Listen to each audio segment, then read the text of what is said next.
Romans 1 and 25, who changed the truth of God into a lie, and worshiped and served the creature more than the Creator, who is blessed forevermore. Amen. I've been dealing with the matter of environmentalism on the Bright Spot Hour during these days, because environmentalism is, without any question, a false religion. It has every component, every religious component that a religion would have.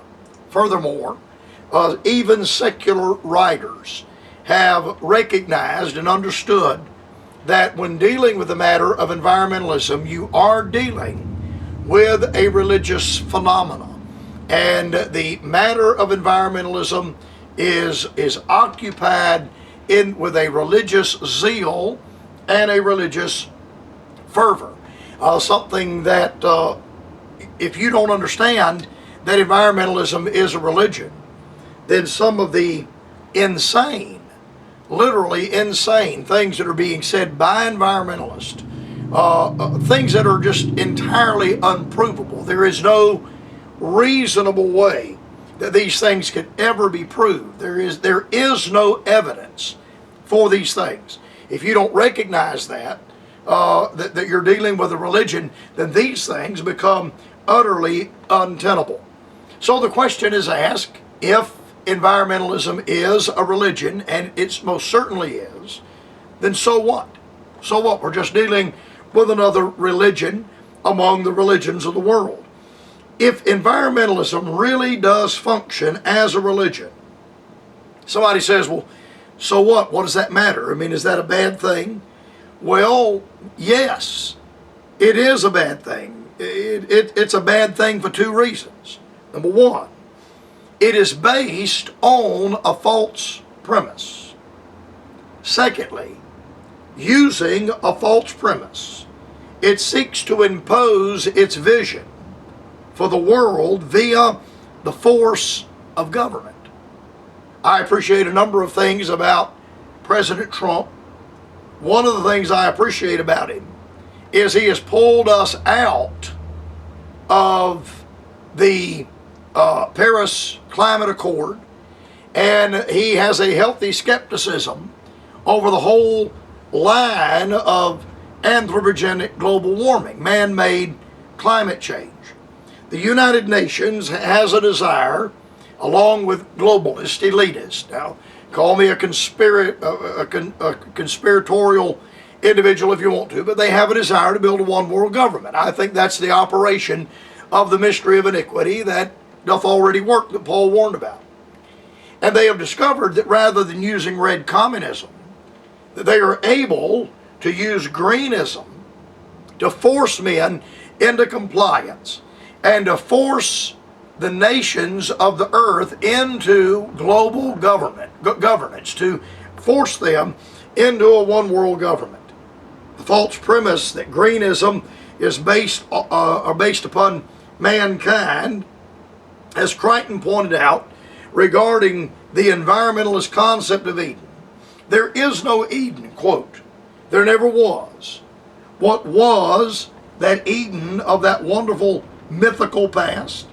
It is the time when infant mortality was 80%, when 4 children in 5 died of disease before the age of 5, when 1 woman in 6 died in childbirth, when the average lifespan was 40, and as it was in America a century ago, when plague swept across the planet, killing millions in a stroke.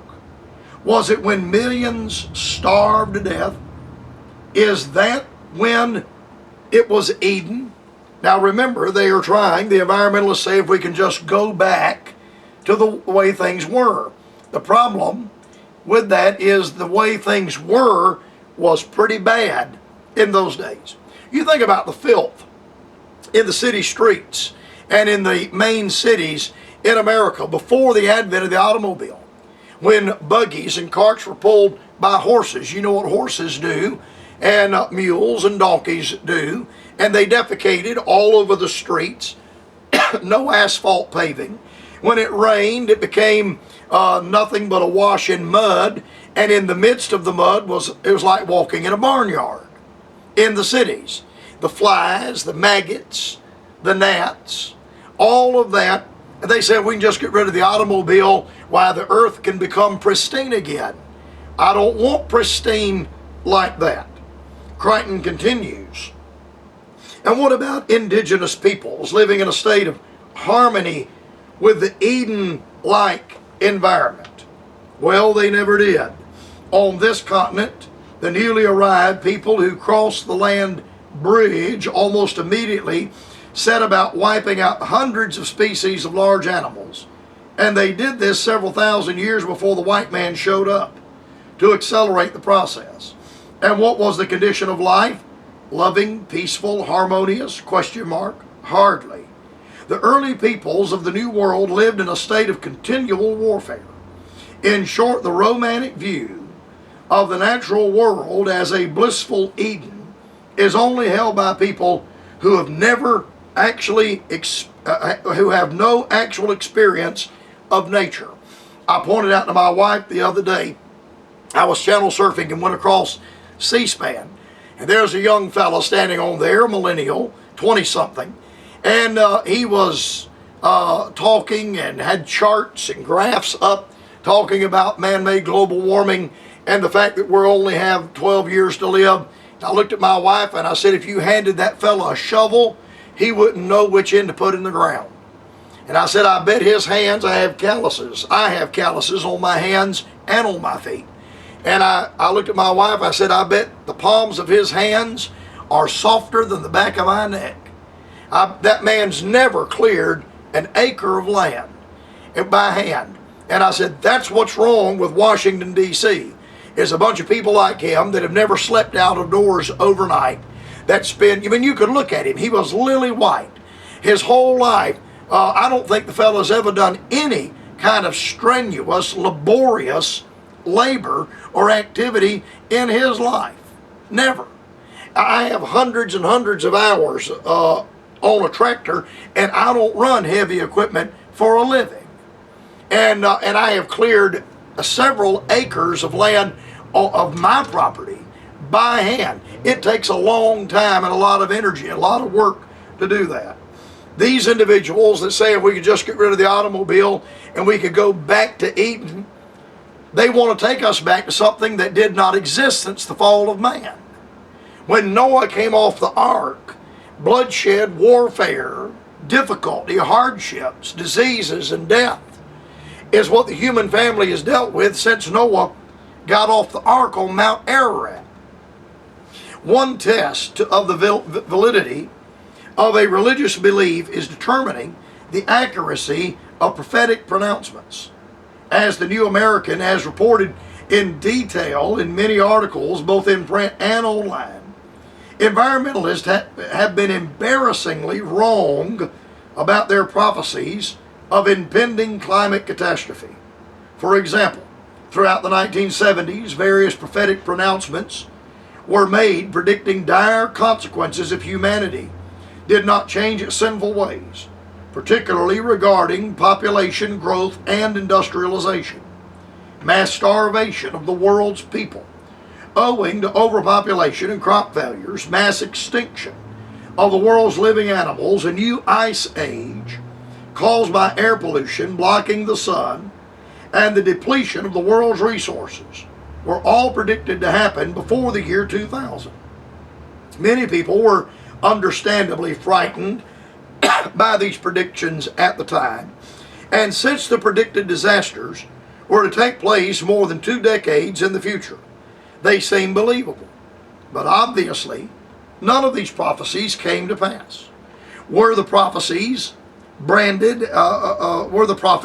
as kooks and run out of their prestigious universities or government positions? Hardly. By 2000, many people had forgotten the claims, and the prophets simply changed their tune. So the prophecies continued. In 2000, scientists were predicting that winter snowfall would be a rare and exciting event, quote unquote. Within a few years, they said. In 2003, the Pentagon released a report claiming that within a 10-year time frame, California's coastal areas would be flooded, Arctic ice would be gone, and low-lying countries such as the Netherlands would be unlivable. In 2005, the United Nations Environmental Program predicted some 50 million climate refugees by 2010 from people living in low-lying areas fleeing rising sea levels. Perhaps most infamously, Al Gore's predicted in 2007 that Arctic sea ice would be gone by 2013. He repeated the claim in 2008 and 2009, extending the timing for the fulfillment of his prophecy out to 2014 or 2016. Again, people were frightened by these predictions. And again, none of them came to pass. And again, the prophets were never run out of town. They were criticized by those who don't adhere to greenism, for sure. But by the mainstream media and government, they were given a pass. In addition to the myriad failed prophecies, the green priesthood continues to publish doctrine via the UN IPCC reports, insisting that the Earth's climate is warming and something must be done to stop this. Even though data shows that global average temperatures have remained essentially flat for nearly 20 years. This level of false pronouncements, scaremongering, and ignoring evidence to the contrary is not a phenomenon of science, but of religion. This is one striking feature of environmentalism that makes it a religion. It doesn't need any proof or facts. The facts disprove the claims of environmentalism, but this doesn't seem to faze them in the least. Apparently, a massive amount of cognitive dissonance is required to be green. In fact, true to its status as die-hard religious believers, many Greens won't even listen to other views. For example, an article in the NewAmerican.com entitled, "Climate Alarmists Have Been Wrong About Virtually Everything," quote unquote, which simply pointed out the many failed predictions of the green prophets, has this critical comment posted in the comment section. Let me read the comment. I quote, "This issue has already been adjudicated by every legitimate scientific organization that has looked at it. Can anyone name a National Science Academy, no matter how conservative a country they come from, that disputes human-caused global warming? The reason other countries are running circles around the USA in science and math is articles and forums like this one that attack legitimate science with propaganda masquerading as science. How more anti-American can you get than to believe the stuff in this article? It's time to join the true conservatives and offer conservative solutions to the climate change issue," end quote. The problem is, there is no climate change problem that needs to be solved. But the individual reading the article, seeing over and over again how wrong all the predictions have been wrong, all of the estimates they have made have been wrong, and yet they refuse to believe that. They refuse to listen to it. That has to be an evidence of religious fervor and religious zeal.